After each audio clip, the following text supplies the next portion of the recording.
Usted ha reiterado que su alianza es con los independientes, no con los partidos que representan más de lo mismo. ¿Cuál es el estatus de las conversaciones con los independientes? Desde hace bastante tiempo, incluso después de las elecciones del 2019, iniciamos una conversación que ha tenido su ritmo y sus tiempos.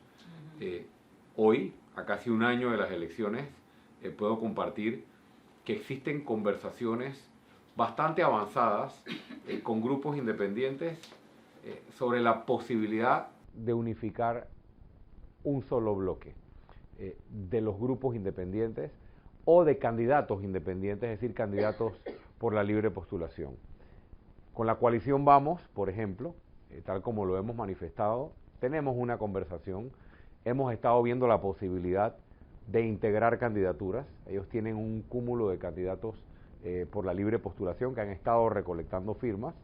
Nosotros tenemos también un cúmulo de personas que aspiran a cargos de elección popular y la idea es poder lograr un acuerdo en el que presentemos o logremos una propuesta única de candidaturas.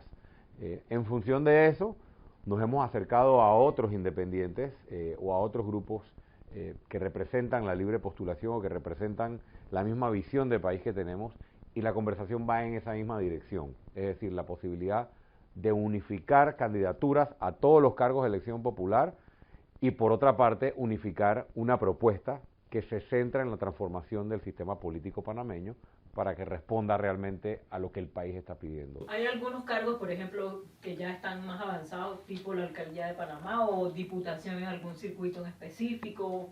No, no hay nada definido. O sea, hoy no puedo decirles X persona va a ser el candidato, eso no está todavía definido. Lo que sí está en la mesa es que ya sabemos cuáles son las personas que están postuladas por el Movimiento Otro Camino, ya sabemos quiénes son los aspirantes por la libre postulación y estamos en una evaluación viendo cuáles son los candidatos o los aspirantes que realmente tienen opciones de ganar, que han pasado obviamente el filtro o la revisión por parte del Movimiento Otro Camino, de los distintos movimientos con los que estamos conversando, y en función de eso se definirá o aspiramos a que se defina un solo bloque. Los independientes no podemos ir separados. Ya fuimos separados en la elección anterior y ahí estuvo el resultado. El bloque independiente, llamándole bloque independiente a todos los panameños inscritos en partido o no, que quieren transformar esta situación de secuestro en la que nos encontramos en el país. Representamos entre el 25 y el 30% del voto electoral, al menos si tomas en cuenta el voto de la elección 2019. ¿Qué quiero decir con esto? Que tenemos una gran responsabilidad de no dividir el voto.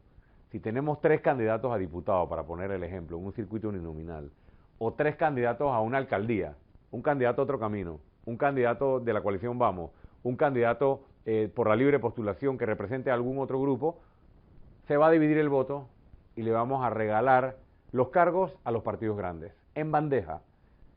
Estamos haciendo todos los esfuerzos, compartiendo la posibilidad de que sean postulados a través de la plataforma del Movimiento Otro Camino, sin la necesidad de inscribirse en el movimiento, manteniendo la libre postulación y la independencia, y estamos también compartiendo los pilares. ¿Qué vamos a hacer desde gobierno y qué queremos para Panamá para poder unificar una sola propuesta? Rubén Blades es uno de los que ha estado como pendiente de todos los acercamientos y movimientos, incluso ha upado como a alianzas o coaliciones entre independientes. ¿Él lo ha llamado a usted en alguna oportunidad? ¿Han conversado? ¿Qué ha pasado allí? Bueno, siempre recibimos los comentarios que hace el señor Blades con la mejor disposición. Es un panameño que ha aportado mucho, es un orgullo nacional para todos los panameños, incluso a nivel internacional, y siempre lo escuchamos, siempre tomamos en cuenta lo que plantea. Él me ha hablado públicamente a través de sus distintos escritos, y seguiremos escuchando y seguiremos leyendo lo que él aporta, y ojalá en algún momento podamos conversar sobre nuestra propuesta para el país, la unificación del bloque independiente e incluso la posibilidad de que él apoye este gran esfuerzo que estamos haciendo para acabar con el sistema clientelista en Panamá. Ok. Explica el mecanismo para escoger a la oferta electoral del Movimiento Otro Camino. ¿Se escogerán en una convención? ¿También reservaron espacios para alianzas? Cuéntenos un poco de eso. Ok, nosotros no tenemos primarias. somos un partido de 40.000 miembros y además de eso hemos explicado, creo que ampliamente, por qué tomamos la decisión de no hacer primarias. Las primarias las tiene que pagar el partido, empezando por allí, y nosotros no tenemos subsidio y no tenemos muchos recursos para poder hacer una primaria nacional que cuesta mucho dinero. Número dos, no queremos que se nos cuele con plata candidaturas financiadas con dinero sucio, que eso pasa muchas veces con maletines de plata, comprando adherentes que luego votan por esos candidatos para que queden de candidatos a cargos de elección popular. Y hay otras razones también. No hemos recibido dinero de subsidio. La ley electoral prevé que, como somos un partido nuevo, que esos 25 centavos, porque es un chorrito lo que nos toca, nos lo dan en la época de campaña. Es decir, cuando estemos en los 3 meses previos a la elección. Hoy por hoy el movimiento se financia de contribuciones privadas, tanto de sus propios miembros, que muchos hacemos aportes recurrentes a la cuenta del movimiento, y donaciones que también buscamos de gente que quiera apoyar nuestra causa como contribuyentes privados.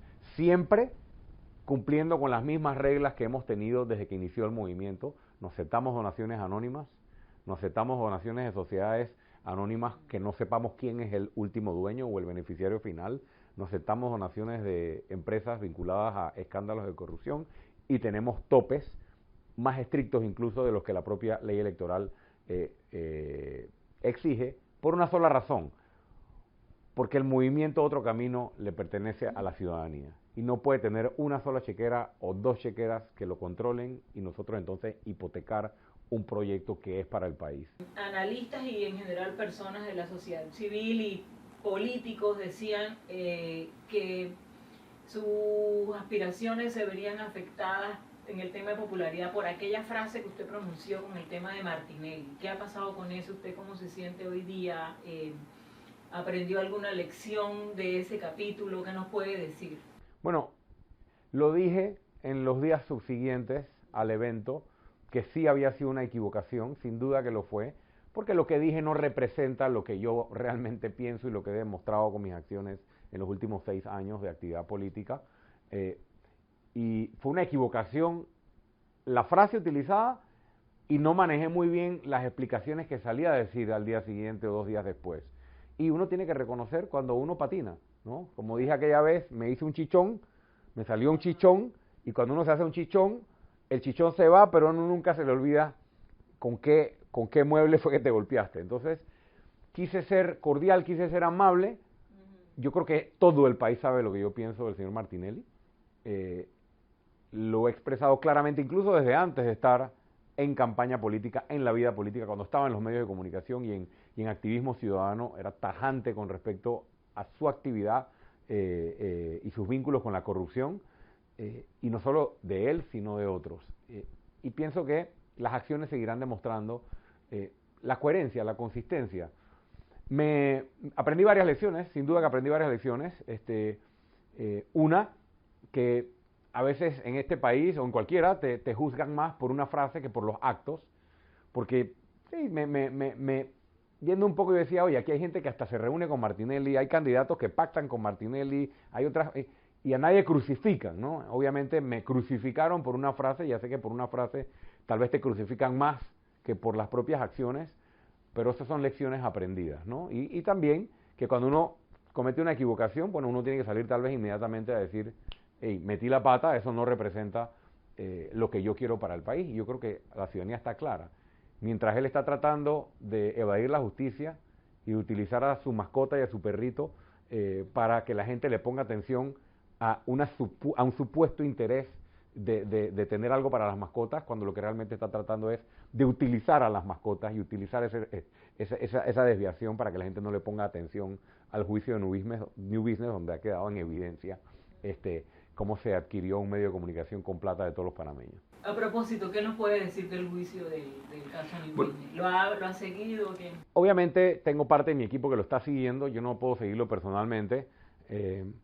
Lo que he visto, me parece que han quedado los testimonios muy claros de cómo se trianguló el dinero y de cómo se usó plata que le pertenece a todos los panameños para que un político y empresario y expresidente comprar a un medio de comunicación para sus fines, para sus objetivos políticos, de atacar adversarios y de publicar las cosas que él quiera. Eso es gravísimo. Y para mí ha quedado en evidencia, sobre todo es grave, porque ¿cómo tú puedes presentarte frente al país diciéndole, quiero ser presidente de nuevo para cambiarte la vida? Cuando en paralelo estamos viendo un juicio en el que se está demostrando que la plata de las medicinas que hoy no tienes, la plata de la seguridad que hoy no tienes, la plata de que hoy le falta a tus hijos para tantas cosas, este señor la usó para comprar un medio de comunicación. Ojalá la justicia se ponga los pantalones largos y condenen o tomen la decisión que tengan que tomar para condenar lo que para mí ha quedado en evidencia. Yo creo que esa es la expectativa que tenemos muchos panameños que estamos en esto por las razones correctas. A su juicio, ¿cómo impacta este juicio en la opinión pública y en la política? Bueno, sí lo impacta porque obviamente hay gente prestándole mucha atención a lo que pase en el juicio. Para nadie es un secreto que si al señor Martinelli lo condenan y la sentencia se logra ejecutoriar y estar en firme, podría truncarse su aspiración presidencial, que yo nunca he pensado que es una aspiración presidencial, ojo. El señor Martinelli no quiere ser presidente, él necesita ser presidente para evadir la justicia, ¿no? Y que nadie lo moleste por todas las cosas que le ha hecho a este país. Yo creo que sí tiene un efecto y hay mucha expectativa, pero nosotros seguimos en nuestro trabajo, o sea, nosotros no estamos a la expectativa de que lo inhabiliten o no, de lo condenen o no, porque como lo he dicho antes, Martinelli no es el único corrupto que hay en este país. Nosotros estamos en política para combatir un sistema que tiene varios representantes, corrupto, clientelista, que pacta con el crimen organizado, que pacta con algunos grupos para seguir enriqueciéndose, y la solución no es solo sacar a Martinelli del camino, la solución es vencer a quienes representan al sistema político corrupto. Le voy a hacer unas preguntas más del escenario nacional y de qué representa la aspiración de Martín Torrijos a su juicio. ¿Qué representa? Es continuismo del PRD, un pedazo, pero es el continuismo. Zulay Rodríguez, Martín Torrijos y Gaby Carrizo, Cristiano Adame y Pedro Miguel González, 5 aspirantes, un mismo partido. Para mí, todos representan la continuidad de este desastre de gobierno. Yo pensara distinto si el señor Torrijos hubiera tenido 15 años combatiendo el sistema corrupto clientelista. Tal vez tendría otra opinión, pero salir cuando tenemos 4 años de un gobierno PRD desfalcando al país, me parece, o lo pongo un poco en cuestión o en cuestionamiento, y me parece que tiene que demostrar él y otros que son más que palabras. Ahora todos salen a decir que el problema es el sistema. Ahora todos salen a decir que el clientelismo es el problema. Ahora todos salen a decir que el problema es la corrupción. Me alegra que hayan identificado eso, pero lo que yo veo es a puros representantes del sistema político tradicional que nos ha metido en este problema, ahora queriendo abanderar la alternativa para solucionar el problema que ayudaron a crear. Yo lo veo así, de esa manera. ¿Ninguna posibilidad de que se siente a hablar con Martín Torrijos, hablar de una probable alianza o algo que... Yo siempre he estado abierto a conversar. Uno, cuando llegue el momento. Ahora mismo nadie es candidato. Yo creo que cada uno tiene que asegurar su bandera, su candidatura presidencial. Y número 2, cualquier aspirante presidencial que esté dispuesto a acompañarme a mí a la Lotería Nacional de Beneficencia, a quitarle el negocio a Pancho Alemán y al Molirena, para que esa plata sea para los panameños, estoy dispuesto a conversar. Cualquier candidato presidencial que quiera quitarle las notarías a quienes reciben los millones de dólares de las notarías, que se las reparten para hacer las alianzas, para que esa plata sea para el pueblo panameño, por supuesto que queremos alianza. Cualquier candidato presidencial que esté dispuesto a el primer día de gobierno mandar a los fiscalizadores a todas las entidades de gobierno para ver todas las botellas que hay y quién se presenta a cobrar un cheque sin tener funciones y cortar eso de raíz porque esa plata es del pueblo panameño, con mucho gusto. Entonces, siempre la pregunta es si está dispuesto a conversar con la persona. Yo no tengo ningún problema con las personas. El país está exigiendo que se transforme el sistema. Si alguna de las figuras políticas del pasado están dispuestas a hacer esto, con mucho gusto nos podemos sentar a conversar. Hasta ahora no he visto esa disposición. Y por otro lado, estamos conversando con quienes sí hemos demostrado que estamos en esto para romper este sistema. El Movimiento Otro Camino y muchos de los que están en el movimiento, Juan Diego Vázquez, Gabriel Silva y la coalición Vamos, Edison Brose, que ha hecho también un excelente trabajo, y otros independientes, otros candidatos de libre postulación que han venido en esta lucha. Ayer me tomé un café con Ernesto Cedeño, estábamos intercambiando, que fue aspirante por la libre postulación a la presidencia, estábamos conversando sobre estas preocupaciones que tenemos por el país, y hay otras figuras. Ahí hay un bloque de gente que sí está dispuesta a romper el sistema. Entonces, para mí no es un ejercicio matemático, de un ábaco, de sumar, restar, es un tema de lo que el país está pidiendo que se haga.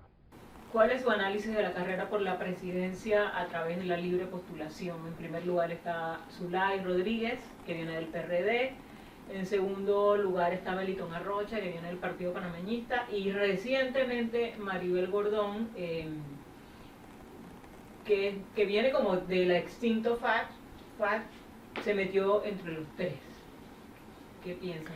Bueno, más allá que hablar de personas, vuelvo e insisto, nuestra opinión sobre la carrera por la libre postulación ya la habíamos dejado clara cuando tomamos la decisión de hacer un partido. O sea, nosotros tomamos la decisión de hacer un partido no porque cambiamos de convicción. O sea, no fue que ahora ya no somos independientes. No, somos independientes que entendimos que el sistema está hecho para la partidocracia. Entonces, era evidente que después del éxito que tuvieron las candidaturas independientes en el 2019, tanto la mía como la de Ana Matilde Gómez, como la de Juan Diego Vázquez, la de Gabriel, o sea, toda la cantidad de votos que sacamos los independientes, ¿qué iba a pasar? Era obvio que los partidos tradicionales iban a meterse en la libre postulación para querer ahora pintarse como independientes y querer confundir a la población. Y ahora tenemos a varios actores de la política partidista tradicional corriendo por la libre postulación, con grandes recursos, amasando firmas y quitándole posibilidades tal vez a muchos o a otros candidatos que sí han hecho la recolección de manera genuina. Entonces, el sistema está viciado. La libre postulación está viciada lastimosamente, coloca demasiados obstáculos, hace que esto sea cuesta arriba, y eso que estamos apenas en la recolección de firmas. Cuando viene la campaña es mucho peor porque no hay recursos. Y cuando viene la papeleta electoral, cuando uno ve el sancocho de colores ahí, es mucho más difícil poder identificar. Por eso insistimos en la necesidad de unificar un solo bloque de candidaturas independientes, de libre postulación y del movimiento Otro Camino alrededor de una sola propuesta, que es lo que estamos procurando que se logre. ¿Qué es lo que más le preocupa del país, de cómo se está manejando el país en este momento? Panamá se ha convertido, yo estaba tratando de acordarme de una frase que utilicé ayer, en una aldea anárquica con rascacielos. ¿Por qué? No hay orden, no hay ley, no hay justicia, no hay certeza del castigo. La forma de tener oportunidades es inscribiéndose en un partido para que te den una beca, inscribiéndose en un partido para que te den un empleo, inscribiéndose en un partido para que tengas una libreta de lotería, inscribiéndose en un partido para que tengas un certificado de operación de taxi, inscribiéndose en un partido. O sea, el sistema ha secuestrado a la población y como hay tanta necesidad económica, se aprovechan y pisotean la dignidad del pueblo. Y con migajas que nos pertenecen a todos, compran el favor y el apoyo electoral. Eso nos está destruyendo y está creciendo. Y eso es lo que ofrecen hasta ahora los partidos tradicionales. Por eso nosotros hacemos un llamado a todos aquellos miembros de partidos tradicionales, que hay muchísima gente buena allí, a que se sigan sumando a este proyecto que quiere acabar con este sistema que está pisoteando la dignidad. Me preocupa mucho este sistema que no está basado en el esfuerzo. Hoy tenemos un sistema político que le dice a los panameños que viven en este país, sobre todo a los jóvenes, que el esfuerzo no es importante, que lo único importante es que me apoyes políticamente y yo te resuelvo. Eso nos va a llevar rumbo a la destrucción como sociedad panameña y como democracia. Y para eso nos metimos en política.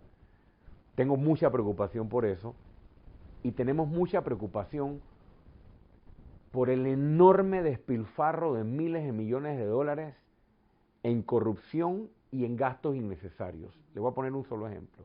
Mientras el vicepresidente de la República recorre el país, muy probablemente con recursos públicos, y utilizando tiempo que debería estar utilizando para resolver los problemas que hoy tiene la población. No hay plata ni quien atienda un montón de necesidades que atender en este país. Estoy muy preocupado por la violencia de género, por ejemplo. Nadie está hablando de la violencia de género. Yo veo candidatos bailando, brincando, haciendo cosas ridículas, tratando de evadir la justicia. El principal delito en Panamá es la violencia de género. Las mujeres y los niños abusados están en completa indefensión y desprotegidos por el Estado. Le presentamos una propuesta, no para el 1 de julio del 2024, una propuesta al vicepresidente Carrizo y al presidente Cortizo para que la hagan hoy. Tienen cientos de vallas en todo el país que dicen el gobierno cumple. Cambien esas vallas y pongan ahí la línea telefónica a la que las mujeres tienen que escribir y llamar cuando están en situación de riesgo, porque ninguna mujer en este país sabe qué hacer cuando está viviendo y durmiendo con su agresor. ¿Qué lo motivó a presentar esa petición de información a la lotería? Los billeteros se nos acercaron. Creo que la ciudadanía sabe que nuestra actividad política no es solo de aire acondicionado, somos activistas ciudadanos y además soy político. Y entonces nosotros hemos ejercido nuestro derecho y hemos hecho peticiones, presentado denuncias, estados financieros de la caja, el tema de Panama Ports, el tema de la denuncia de los bates de las organizaciones deportivas y muchas otras. Bueno, se acercaron los billeteros a presentarnos un problema y el problema era que había un contrato que tenía casi 10 años, que estaban pensando renovarlo, que le da a una empresa privada una concesión para explotación de juegos de lotería electrónica que tiene que ser exclusiva de la lotería, que es ilegal.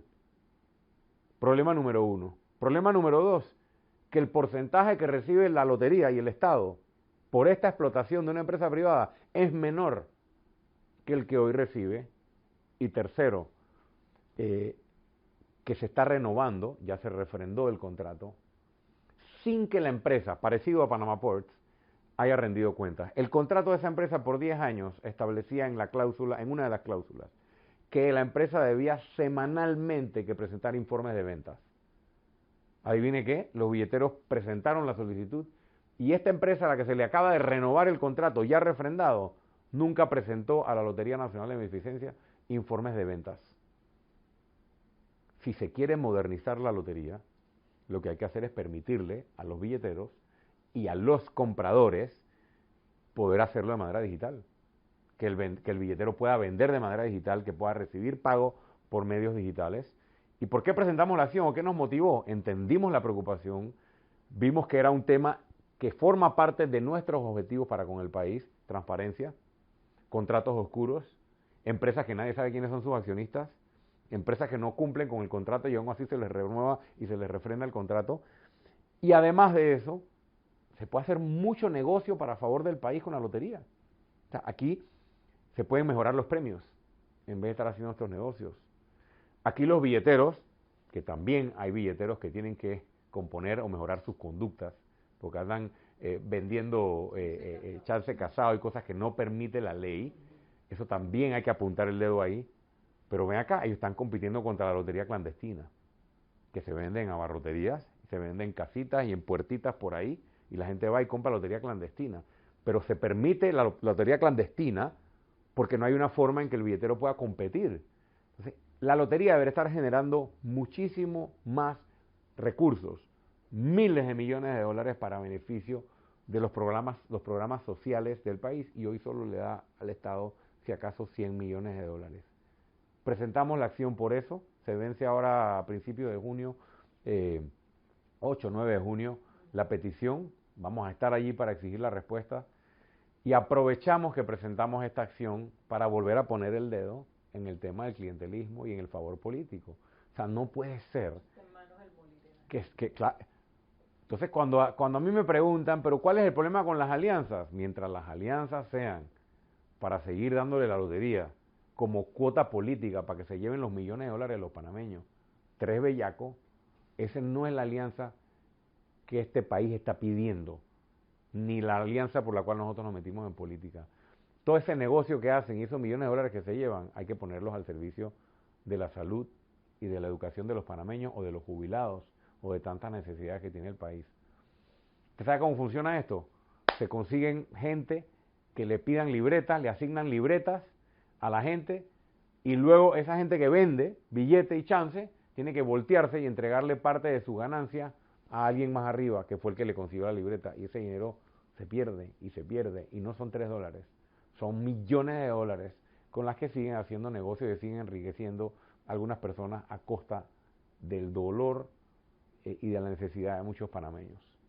Del tema de la descentralización paralela, millones de dólares puestos en las manos de estos fortines del PRD donde hay diputados clave. ¿Qué piensas de eso? Yo le digo a usted, ¿desde cuándo estamos en esto? Vámonos para atrás. Partidas discrecionales, partidas circuitales, planilla 080, planilla 120. Es siempre lo mismo, se cambia el método y se cambia el nombre. Estamos escandalizados de nuevamente millones de dólares que nos pertenecen a todos, utilizados para política. Para mí no nos debe sorprender en lo absoluto si nosotros somos todos los panameños los que pagamos con nuestro sudor la campaña política de ellos, porque hacen campaña con nuestros recursos. Vamos a poner el dedo en el problema. ¿Cuál es el problema? El Contralor General de la República y el Fiscal Electoral. Toda esa actividad es ilegal, es delito, pero tenemos un Contralor que mira para otro lado y un Fiscal Electoral que mira para otro lado. Entonces, vamos a seguir sorprendiéndonos hasta que no entendamos que tenemos que colocar en esos cargos a personas que realmente cuiden la plata de los panameños. Vienen de las entrañas del PRD, tanto Solís como... Están prácticamente favoreciendo que esto se haga. Entonces, ¿qué pienso de ello? No me escandalizo, me frustra, sí, me duele, sí, porque esa plata es para solucionar los problemas de los panameños, pero va a seguir pasando hasta que no transformemos el sistema y pongamos en los cargos a gente que realmente cuide los dineros de los panameños. Aquí hemos tenido contralores como Rubén Darío Carles, como José Echevarría, que estaban allí no para servir a un partido, para cumplir el deber de cuidar cada centavo de los panameños. Hemos tenido, no recuerdo, por lo menos en los últimos años, una fiscalía electoral que haga su trabajo. Pedirle a alguien que se inscriba en un partido para poder tener un puesto en el gobierno es delito electoral. ¿Está en el código? Es delito. Decirle a alguien que si no se inscribe en un partido lo votan del gobierno es delito. Ocurre todos los días. ¿Por qué no lo investigan? A mí me acaba de llegar una notificación de que tengo un proceso abierto, me van a multar porque uno de los 4 días del culeco me puse, según la Fiscalía Electoral, me puse un suéter que decía Lombana. Siendo yo Lombana, ¿no? Y proceso, notificación. ¿Notificación de parte de organización electoral o fiscalía? Fiscalía. Entonces yo digo, perfecto, sin cumplir la ley porque me puse un suéter, perfecto. Pero en eso anda la Fiscalía Electoral, ¿no?